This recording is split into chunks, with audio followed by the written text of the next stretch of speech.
Hoje vamos falar da segunda parte do ego.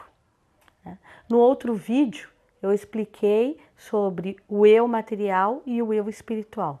Agora a gente vai falar do outro 50% da esfera, onde ele tem essas 4 divisões.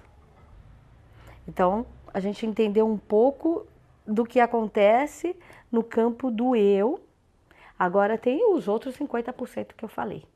Nesses outros 50% que representa a materialidade da vida, que são as informações e as essências que a gente trouxe para dentro da gente como referência, esse campo é dividido em 4 partes, onde tem o campo da família. Então, tudo aquilo que a gente julgar como família vai para dentro desse espaço. Então, eu tenho um irmão de sangue e tenho um amigo. Então, esse amigo, eu sou tão apegada a ele, tão próximo, que quando eu penso em irmão, eu penso nele. E o meu irmão mesmo de sangue, eu quase não lembro. Pode ser que esse irmão de sangue nem está aqui dentro. Ele está lá na memória, está lá na mente, mas não está no meu campo do eu. Porque só fica no teu campo, nesse campo do eu, tudo aquilo que você julgar como referência, como importante para a tua vida. Então, esse campo da família pode ter lá tudo aquilo que você julgar família. Não precisa necessariamente ter uma ligação de sangue. Abaixo, a gente tem o campo do social. Esse campo do social, ele tem 3 divisões. Ele tem a parte destinada ao social mesmo, a hobby, quem são os meus amigos, quais são as coisas que eu gosto de fazer, o que me dá prazer, meu esporte preferido.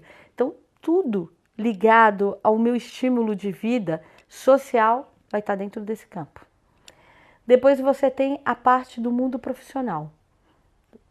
Tudo que eu acho que é importante, meus estudos, meu conhecimento, meu trabalho, aquilo que eu executo, os meus colegas de trabalho, o chefe, qualquer coisa, que eu acho que é referência para mim, que é importante, que são os meus mestres na vida, vai estar ali dentro. E por último, a terceira divisão, a gente tem o nosso campo religioso. Então, o que eu achar que é minha fé, que é minha referência religiosa, ou se eu achar que a minha referência religiosa, ela não existe porque existe materialidade, é essa materialidade que vai estar ocupando esse campo.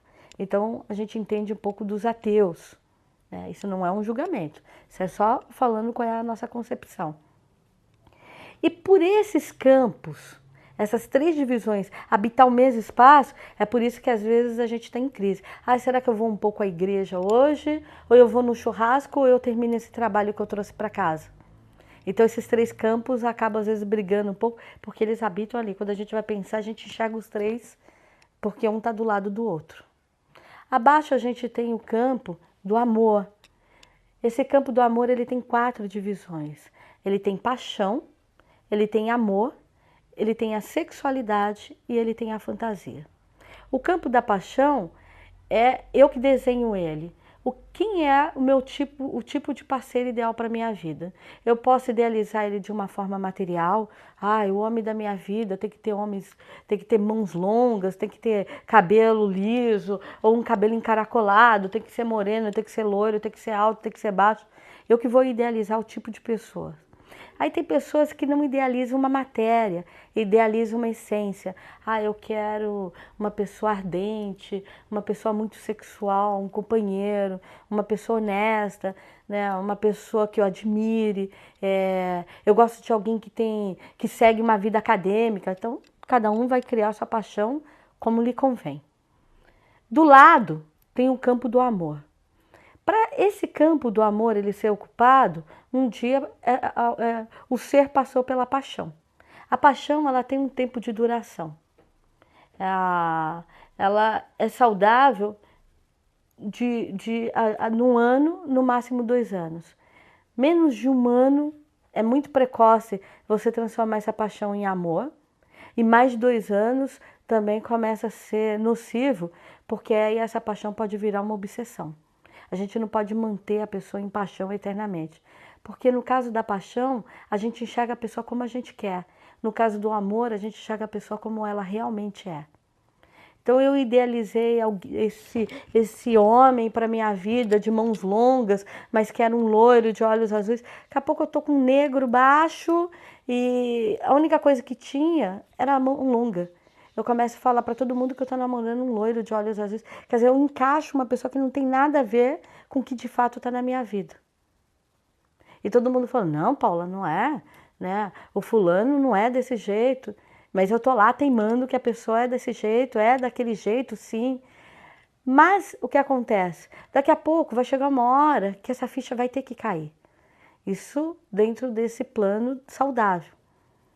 E o que vai acontecer? Ou eu me desencanto e acabo esse relacionamento, desocupo aquela pessoa do meu campo de paixão, ou eu vou ter que evoluir essa paixão para amor.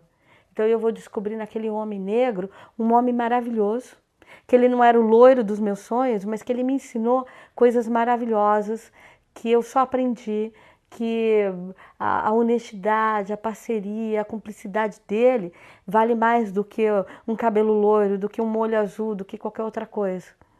Eu me tornei uma pessoa melhor, eu só ganhei, eu admiro, eu tenho experiência com ele. Então eu começo a enxergar aquele ser como ele é, respeito e me encanto por ele. Então, a partir do momento que eu faço esse processo, eu estou transformando aquilo em amor. Depois você tem o campo do sexo.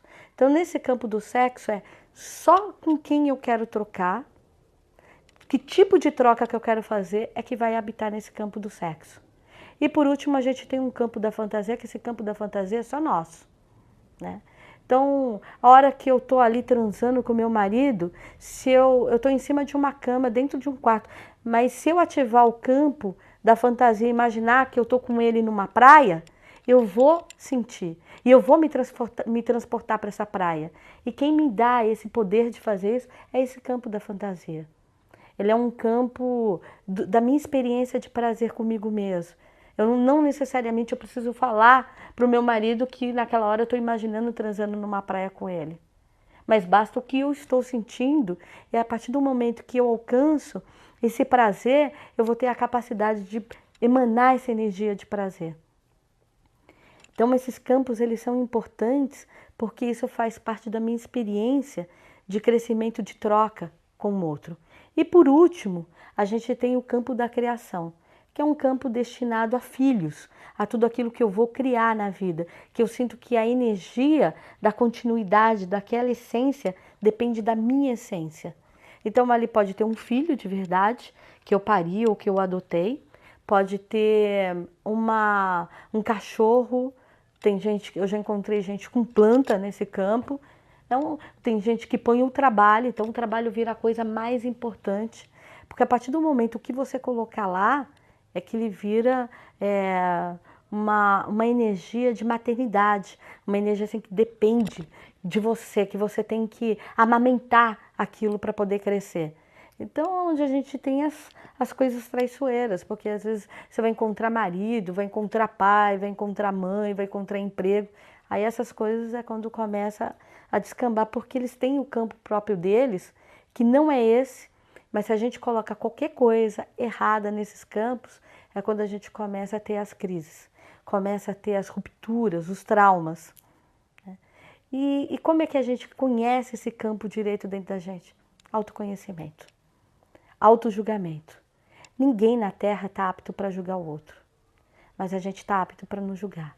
Então, todos os dias, antes de dormir, tentem fazer pelo menos 5 minutinhos analisando a vida de vocês. O que vocês fizeram naquele dia, o que vocês foram se propondo, se conseguiram cumprir ou não, o quanto da vida de vocês está na mão de vocês, o quanto vocês dominam, o quanto vocês estão se doando e se conhecendo.